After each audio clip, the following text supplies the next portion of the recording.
Welcome to another episode of the New Dad Rock. Welcome, everyone. Hello, Keith. How are you doing? I'm good, man. One of the things that gets harder once you become a dad is keeping up with new music.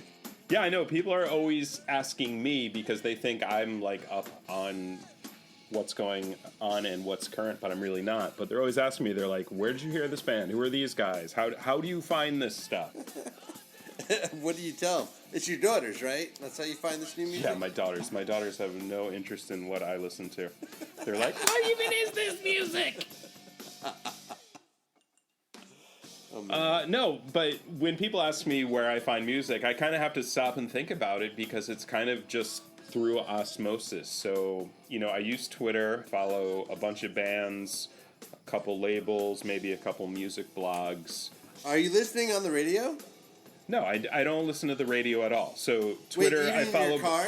Wait, hold on. When you drive your car, you don't turn the radio on? No. Oh. I have. That's the only time I listen to the radio. I have Bluetooth in my car, so I have my phone and I make playlists or. No, but I thought it was like a contract. Like you're in a car, you listen to the radio. Like, you know, in fact, it should be illegal to have like a Bluetooth or a CD player or a tape cassette or an 8-track in your car. You should have to listen to the radio and then select one of the many different radio stations playing. The radio is how I hear new music. I don't listen to the radio. I don't listen to Sirius. I don't listen to any of those. What do you listen to when your daughters are in the car? You're driving them to, like, I don't know, field hockey practice or swimming or after class or, you know, to school. Like, are you listening to the radio? Whatever I want to listen to, that's what I listen to. No wonder they don't like you. I'm getting it now. Stop making me listen to Ween. Yeah. Yeah, so as far as, you know, I'll follow some bands on Twitter, and sometimes somebody will recommend something. Britt Daniel of Spoon, I followed him, and he recommended The Disappears. I'm like, oh, these guys are awesome. So, you know, I look at a few websites like Brooklyn Vegan, Treble, and, you know, some with the news items, something sounds interesting, they'll do a review and they'll invoke some band that I like. I look at the year-end best of lists, even though I don't necessarily ascribe to them. I basically look at, what's getting a lot of the buzz and what maintained the buzz all year. And sometimes you recognize those bands. And one of those bands that I kept seeing on the year-end best of lists was Baroness, going back all the way, you know, to like 2010 or 2009, their Blue album, which was their second album. I look at recommendations on Apple Music or Amazon. You know, when you buy a record, you say, oh, people who bought this also liked, and you skim through there, and sometimes you click on something. That's how I discovered the band Foxygen. What a great name, Foxygen. Hey, so you don't listen to the radio at all? I don't listen to the radio at all. And by radio, I mean FM and AM, I guess. Is it Sirius radio? You don't have a Sirius? I got a new car like a year and a half ago, and it came with three months, and Sure. I didn't listen to it at all. Tell me this.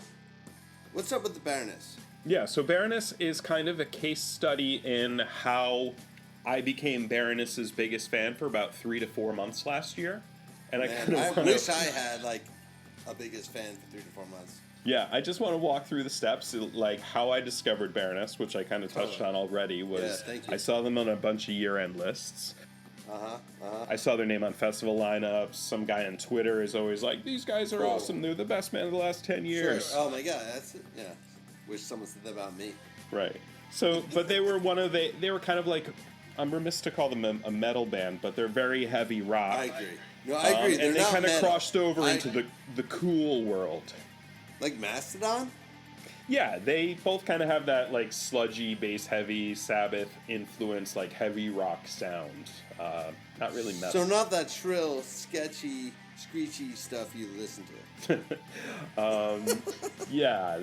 Anyway, so I knew their name. I took a couple of CDs out of the New York Public Library. Wait, CDs you said? Yes, CDs out of the library. What year is this? Like, I don't know, 12, 14, maybe 15, I don't know. Dude, CDs are so archaic. They actually had a decent selection.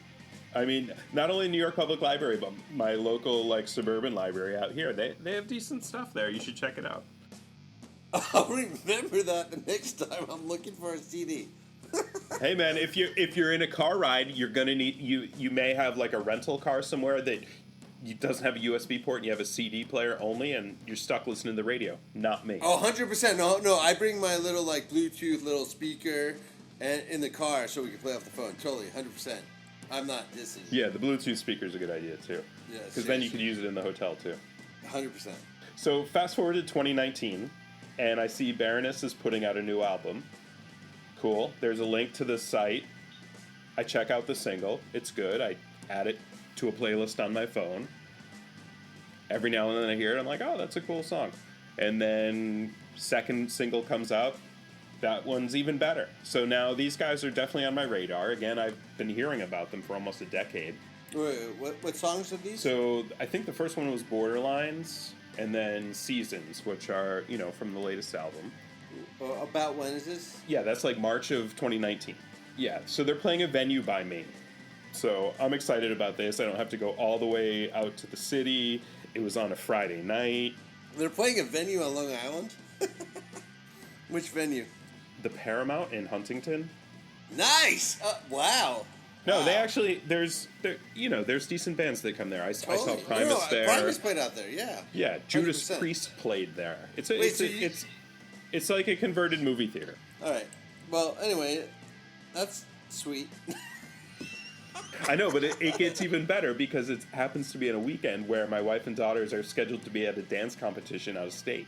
The pre-sale happens to be starting like in 15 minutes or something. So I log in, and I see that there's those venues that have, they're kind of like a rectangle and they have the two balconies on either side. 100%, yeah. And like so Fox they had Theater, the Fillmore, first, Great American, yeah. Exactly. So they had the first row right next to where the band is. So every time you've been to these venues, you've looked up and you've seen those seats. Dude, and you're like... Wait, that's my sweet spot. Those are the seats I want now, man. In fact, that's where we go when we go see the OCs of the Great American or Chapel. Anyway, those seats were there. And here I am thinking I got these great seats for this pretty big band that's always on all these best of lists and year-end countdowns and such. Happy as a clam that I have these great seats. The only problem was I didn't really know the band that well. Like, if I was going to have these great seats, I wanted, like, the full-on experience. I wanted to be, like, into the song, like, the first few notes of the song, they're like, dun, dun, and I'm like, yeah! Well, so what do you do? Like any reasonable person, I went to the library and got all the Baroness CDs that I could find. I just don't understand why all the Baroness CDs are at your library. I think there were 2 of them at the New York Public Library and maybe none at the local one here. Wait. There were definitely 2. So why are you so one, obsessed with CDs? I have an old car. No USB hookup. It's either that or the radio. Dude, why do you hate the radio so much? All right. I get it. So what happened with the Baroness? So I start getting into them. I'm reading their Wikipedia page. I look at a couple shows on YouTube. I go to Setlist FM to see what songs they're most likely to play. Wait, what's this? What's Setlist? Setlist FM, it's a website, setlist.fm. It's like every concert ever. They just got it. Sorry, yeah, totally. Yeah. So anyway, you can go there and see they have all these stats, like what song is most played, how many plays, what tours they were on. Anyway. So when is this? So this is now probably April, and my ticket's for one of the first few days of the tour, and the album wasn't coming out until like a couple weeks before the show. So I think they have 4 albums, one of which is a double album. Now this is going to be their 5th album, and I was seeing them like right after the album came out. Yeah, so it was early July is the concert, and I think the album was scheduled to come out like June 14th or something. Woo! Flag Day! No, Flag Day is also my anniversary. Seriously. Excellent. Yeah, totally. You were there, man. You know what about your anniversary is the next day was Father's Day, and the next day, like that day, I drove back from Philly. It took forever. It took like 5 hours to get back. It should have taken 2.5. Oh my God! Sorry, man. And then I saw Maiden at Madison Square Garden that night. Oh, really? That Sunday? Yes. That's amazing. So you took a train back in? Yes. Nice. Okay, so it's Flag Day. You're listening to the Baroness. What the fuck's going on? Yeah, I'm like devouring the playlist of like their 25 most likely songs to play. I'm starting to develop favorites. I'm figuring out like what songs resonate with the fans. Like, and so it begins. Wait, what begins? You know, like when Harry Holler is like sees the sign at the entry of the club, it's like for madmen only. Like I saw the sign on the concrete wall and I was like, I'm going in this door. What? I saw the door into Baroness fandom open before my eyes. It was hidden there on the wall.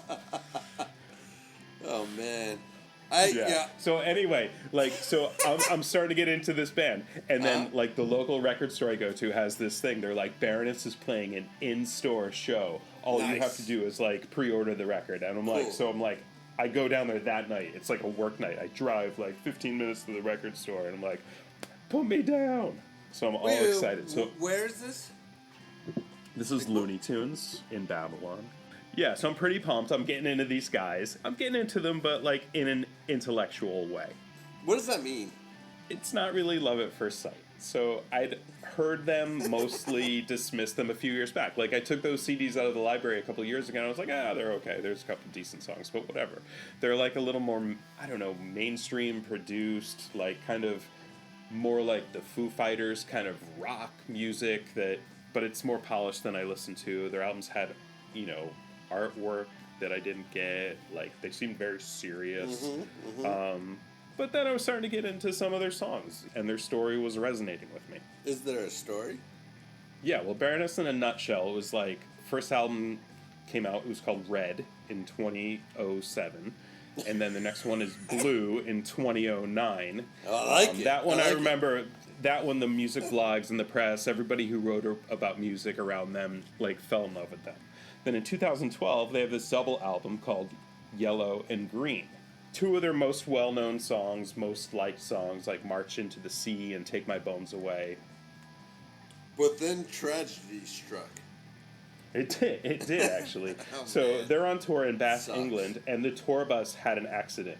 You know, there was like no Cliff Burton situation, nobody died, but the whole band was seriously injured. Two people left the band, like they were injured, never rejoined the band. So the main guy is John Dyer Baisley. He broke an arm, broke a leg. He had to like relearn how to play guitar. He had, you know, another guy fractured vertebrae. Like it was bad. No shit. Yeah. So obviously the tour's over. They're all like in rehab and you know, physical rehab, not like drug rehab. Yeah. But the momentum fizzles out. So the album's well received. It's still on the year-end best of lists. And you know, the next year they come out. Or a couple years later, they regroup and come out with Purple. Right? That's what's left. Of course. So it's the color of a Bruce. You know, the album, again, is well received. They're back.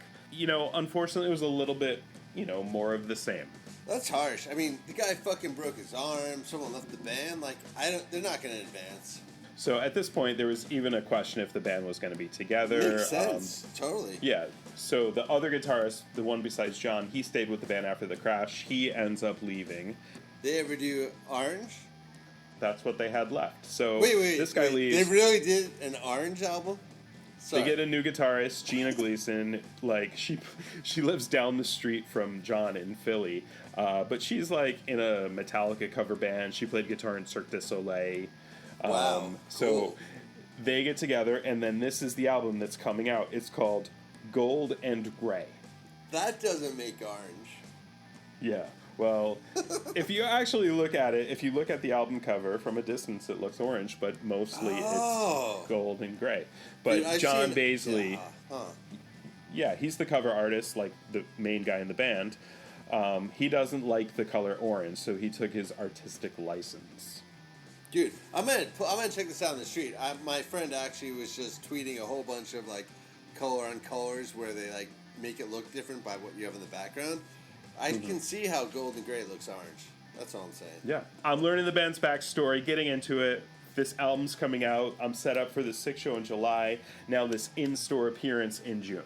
Dude, you're literally their number one fan at this point. It gets better. So I mentioned, like, no, seriously, I'm following these guys on Twitter. I'm like on the way home from work one day, scrolling through Twitter, and I see this retweet from Kerrang. Oh, wait, the Metal Magazine? The same. And they have this offer. It's like, no, seriously, free tickets to a secret Baroness show later that week, as long as I like reply in the tweet what my favorite Baroness song is and why. Oh my god! No, I actually thought about it. And what would you do? So I picked one of their new singles because Okay. I know bands love to hear their new stuff. You blah, blah, have blah. to. You have to. Totally. Yeah. 100%. Did you get the tickets? Before I even got off the train, I get an email from Kerrang. Me and a guest are in. It's like private show, Well, who'd you 6:30 take? p.m. Sure. This guy that I work with, this one of this other freaks, he's more into metal than I am. I'd been taking him along on the ride of my discovery with Baroness, so like I'd see him I'd see him getting coffee in the kitchen on the floor and be like, oh hey, check out this song by Baroness. And he liked Baroness? He was into him enough as well. Like Totally. I love live music. No, yeah. I get it, man. I get it. Yeah. Totally. So it's an awesome packed show at a small venue. Maybe 50 people are in. It was great. This show, and then I'm still seeing the in-store show coming up. It was awesome. Jeez. Yeah. So fast forward a couple weeks, and I noticed the show, like on Long Island, like is not even close to selling out. Like it seems like there's going to be hundreds of tickets available. But I have great seats. I'm not worried about it. Mm-hmm. And so anyway, it's now like a couple days before the album comes out, and I go to this acoustic show at the record store. It's like, the band's late, and it's just going to be John the singer and the guitarist Gina just playing a half-hour acoustic set. Well, how was it? It was mesmerizing. Nice. I couldn't stop. I was just thinking the whole time how awesome it would be if it was a band that I really liked. Yeah. So anyway, it was still pretty awesome. I get it. I go home with the record. The indie store exclusive swirled vinyl. It's nice. out. In my hand a couple days before the release. So night of the show, this person I'm supposed to go with totally flakes out. So anyway, I go to the show by myself because nobody last minute. Go to the show. It's barely anybody's there. The opening act is finishing up. I go to my seat. My awesome seats. I get up there. I'm like, yeah, this is great. And I'm looking around, and there's like, I could count the people there. It was like 100 people there, maybe. It was crazy. And this is a big place that holds a couple thousand people. Judas Priest played there. Primus played there. Yeah. I saw Slayer there. So anyway, I go down. I'm like, I'm never going to have this chance again. So I go down right front row center, watch the whole show from like, I'm the second person from the rail, dead center, right in front of like the stage. They put on a great show, totally professional. Wait, so what happened to Baroness? Where are they now?